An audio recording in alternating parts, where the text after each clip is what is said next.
What's going on, guys? Ocho Talk Sports here with the first sports podcast of the channel. Yeah. Alright, so today we're going to be talking about Aaron Rodgers' contract and, huge contract, biggest ever. Odell's contract, which is the highest paid receiver in the NFL, not players, receivers.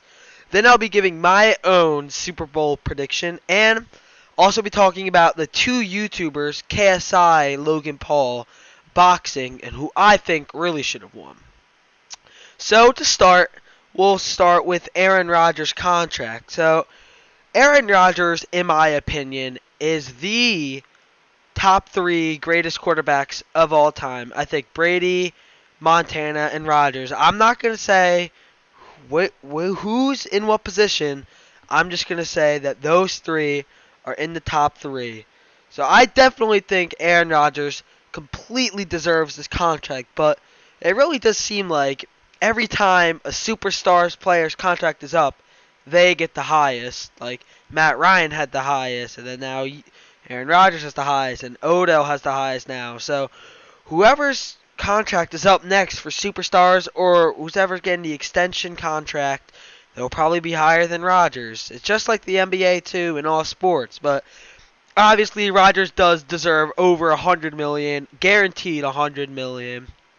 Him and the Packers, I think are going to go very far this year. Going to have a great season. I honestly think him or Deshaun Watson or Cam Newton will win MVP, but we'll leave that for another episode. Those three are definitely top three right now. But to be honest, the top three quarterbacks right now, gonna have to go Rodgers, Brady, no order, and then you're gonna have to go Russell Wilson. Honestly, I mean Russell Wilson, in my opinion, is very underrated. He had what? I'm pretty sure he had the most passing touchdowns or most total touchdowns last season. And I mean, he wasn't really considered for MVP. It was just Tom Brady and Carson Wentz and Todd Gurley.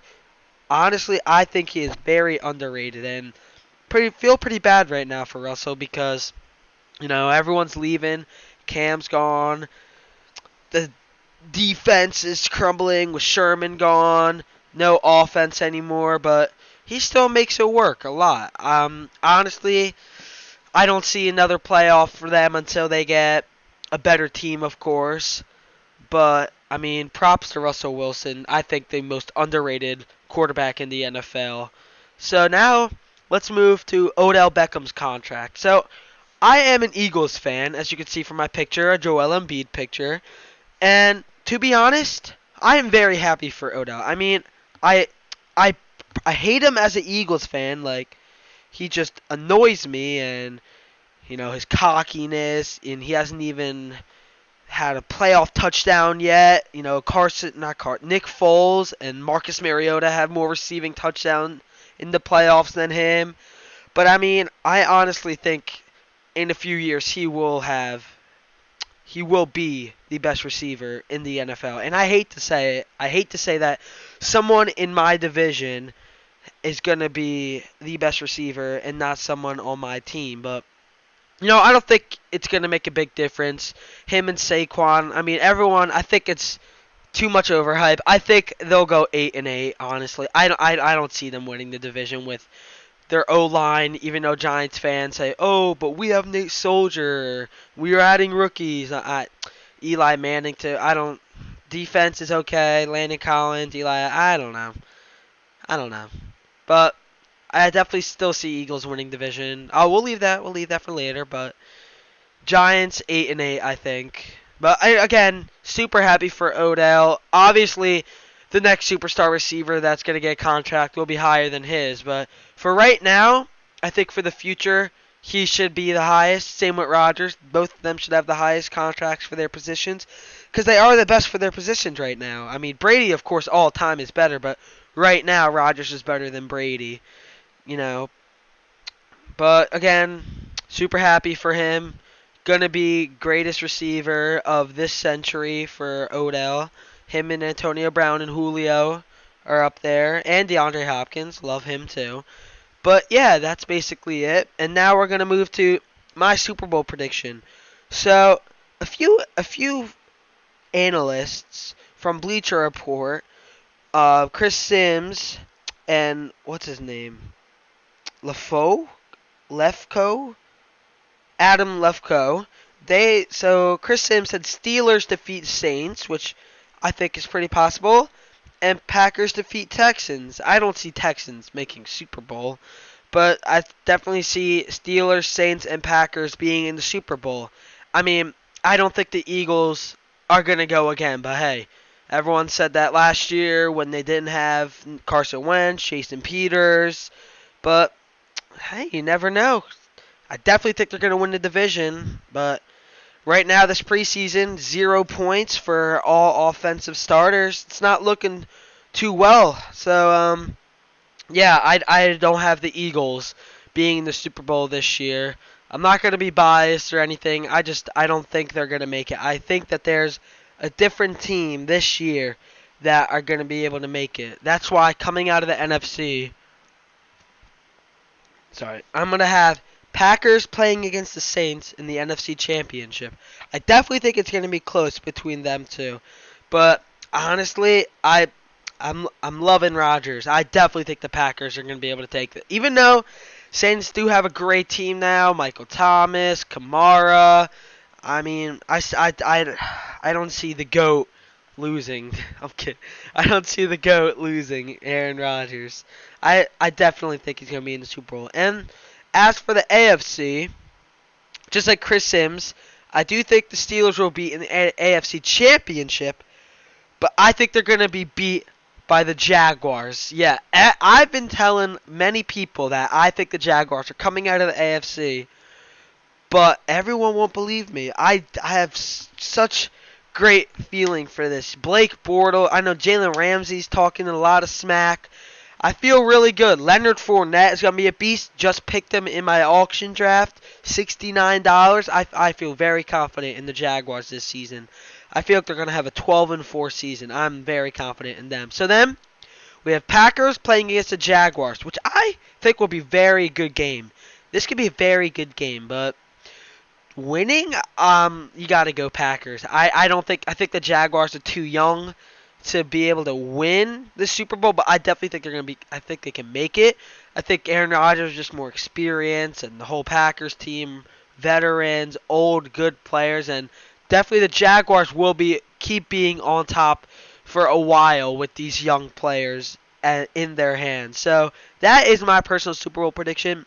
And to top it off, this is something many of you may not know, or some of you may know a lot of. I was very hyped getting to this, but what day was it? August 25th, 5 days ago, KSI, aka JJ, and Logan Paul boxed each other in a YouTube event with many other boxers fighting. So, before that, we had many undercards of, million subscriber YouTubers, 1 million to 5 million, fighting, and they were pretty good. Scarce, man. I mean, I don't know how he stayed up from. He was just getting destroyed, and he just stood up. I just saw his weight transformation, 100 pounds in 6 months. That's insane, man.